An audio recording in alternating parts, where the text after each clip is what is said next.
Une demeure exceptionnelle, construite au cœur d'un parc de 12 hectares, dans un pur style anglais. Dès l'entrée, on comprend l'idée maîtresse du jardin. Ne pas contraindre la nature, mais composer avec elle. Ici, les fleurs plantées côtoient des massifs plus sauvages, dans ces mixed borders.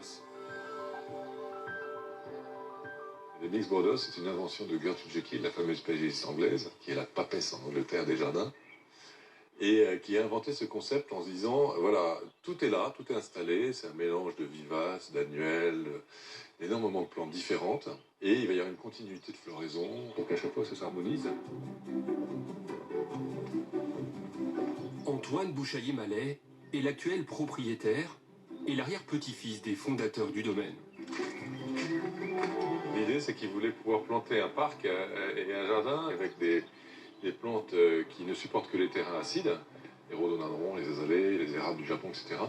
Le lieu était pour eux une évidence, parce qu'il y avait effectivement la nature du sol, mais il y avait aussi cette qualité de lumière absolument inouïe à Varangeville. Donc ils sont tombés fous amoureux de ce lieu.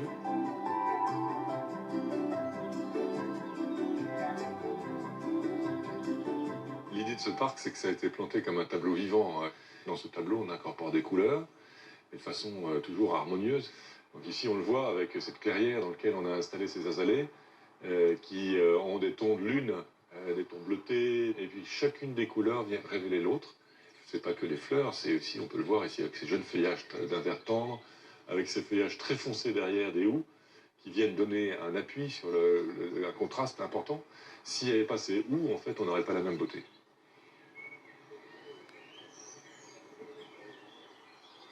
Aujourd'hui, certains spécimens plantés il y a plus de 100 ans trônent encore dans les allées, comme cette espèce exotique de rhododendron géant. Ils ont été plantés en 1900 par Guillaume Mallet, donc mon arrière-grand-père, et il les a plantés de cette taille-là, tout petit. L'idée de mon arrière-grand-père, c'était de les planter en masse, un petit peu ce qu'on peut retrouver dans le biotope d'origine sur les monts de l'Himalaya, où il y a des forêts entières. En fonction des différentes altitudes, vous avez des rhododendrons qui sont blancs, roses et rouges. Et là, ce sont les blancs. Alors là, ils sont dans les tons rosés puisqu'ils commencent. Et ils vont tourner blanc. Dans une semaine, ça sera une masse blanche. C'est exceptionnel parce que pour pouvoir voir la même chose, il faudrait aller dans l'Himalaya. Cette nature luxuriante a séduit les plus grands artistes. Antoine nous emmène découvrir la maison familiale où ils étaient reçus. La demeure a été conçue par l'architecte anglais Edwin Lutyens, en harmonie totale avec les jardins.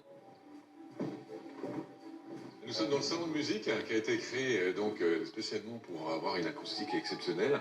On voit ici le piano sur lequel on jouait à la fois Satie, Debussy, sur le magnifique Pleyel. Cette maison est la seule en France aménagée dans le style Arts and Crafts, venu d'Angleterre.